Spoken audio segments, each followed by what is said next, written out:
First of all, I want to thank our Master of Ceremonies, Gerald Rechter, and also Dr. Miriam Nera and President Zhang.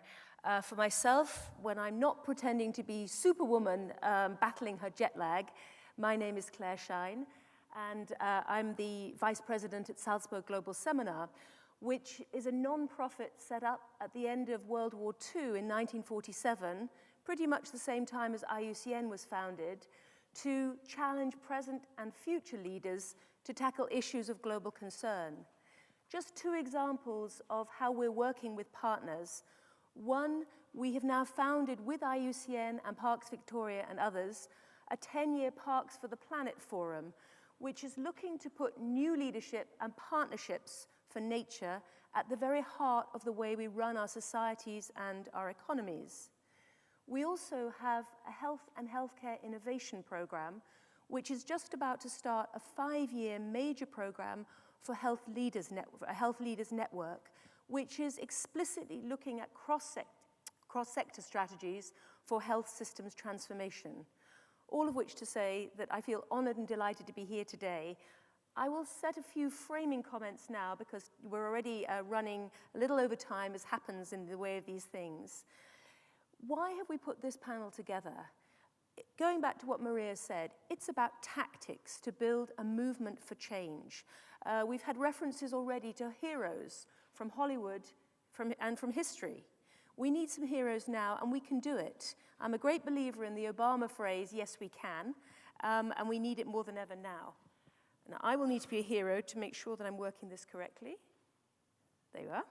So, Homo urbanus, the city man, the urban man, this is a first in our history, and both the speed and the spread of urbanization is unprecedented. You've heard a lot today about the city growth, and you've heard as well from Dr. Nera and President Zhang about the interdependencies and opportunities to connect health and environment. So I will focus briefly on two angles to frame the panel conversation: cities, but also children, and especially the youngest children. We've heard that nature is the basis for both planetary and human health, whether you live in rural areas, peri-urban areas, or cities. But because of those numbers, cities are absolutely critical to how we're going to go forward on this agenda. They depend on nature, not just for humans, but also for the ecological services, food, water, cleaning of air, and so on, that allow them to prosper and flourish and to thrive economically as well as for the communities. So numerically, it is the people who already or are going to live in cities whose attitudes, behaviors, and needs are going to shape local, national, and global policies and where our money goes. So we need to establish that pro-nature connection for the people to be born in our cities if, as a planet, we're going to be able to find this way forward. And in that sense, we do have windows of opportunity, because many of those little blobs on the graph are expanding hugely, and some have not even had their foundation stones laid. So if we can get this discourse not just to the heart of public health globally and the heart of environment policies globally, but to the heart of the corporate boardrooms and the financial institutions who influence the way the trillions will be spent to 2030 and beyond, then we start to really think about change at scale. So what's the reality right now? Very briefly, this is Mexico City. Survive or thrive.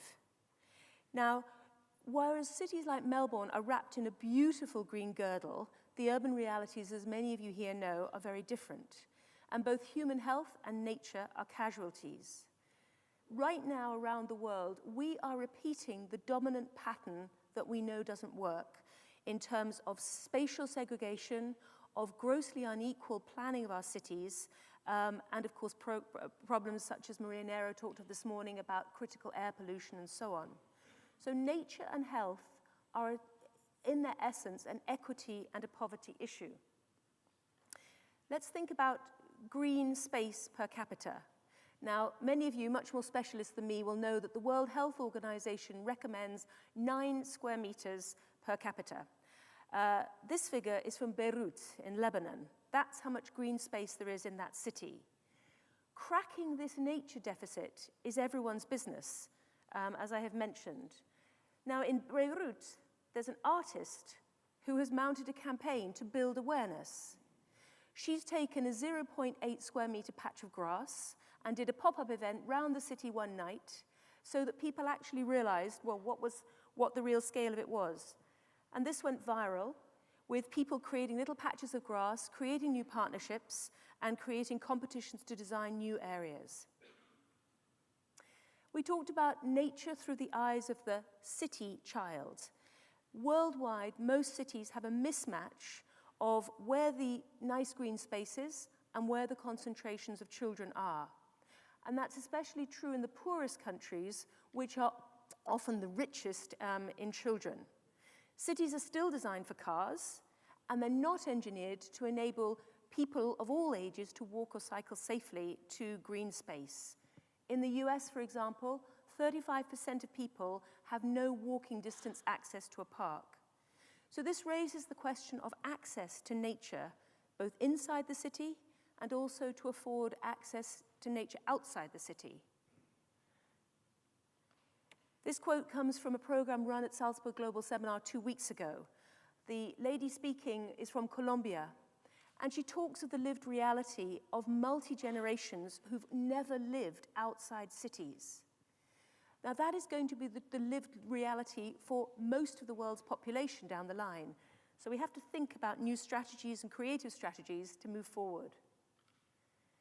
So President Zhang talked about reconnection, and we need to think about this intersect in the way that evidence is developed, the way evidence is applied, and that's what we're going to hear about with our panel. Some of you here may have heard the phrase nature deficit disorder, coined by Richard Louv. And what he has indicated at the program we just ran is the speed at which evidence gathering is growing. We'll hear more in a moment. But 12 years ago, there was almost no studies on this area. There are now 500 studies that he has cited looking at nature's benefits, not just for physical and mental health, but also cognitive function, and in terms of how children will perform at school. And New Zealand has had studies, for example, on how children who are able to play on grass demonstrate less bullying than people who are in built playgrounds. So to finish off, how do we think about changing the mindsets in a stepwise way? How do we make this manageable and build connectivity? First of all, we have to start with what we've got. We get the nature and accessible to the cities. We bring nature into the cities where we can. School gardens, community gardens, new ways of thinking about getting around cities. We can think about moving from a sickness system to building a true culture of health. And again, starting with the child, with creating nature in ways that foster these nature-based solutions. Here in the middle, you see ways in which urban environments can be used to get gardens, heat-absorbing effects, and the refreshingness of water. But we need to think too about the connectivity at scale, about how the city relates to the hinterland, how the city relates to the beautiful parks that surround it, and how the people who control the cost and the availability of transport will allow that connectivity to benefit those who are born into the poorest situations. So finally, where do we stand on the global health and nature agenda now?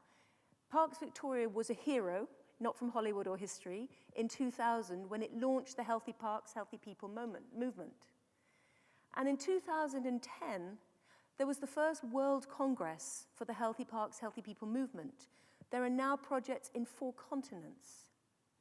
In 2014, IUCN held the World Parks Congress, which adopted the promise of Sydney formalizing links to nature and health. 2015, we had the Sustainable Development Goals, about which you've heard so much. It was also the year that Salzburg and IUCN launched the Parks for the Planet Forum. And that adopted the Salzburg Challenge for nature, health, and new urban generations.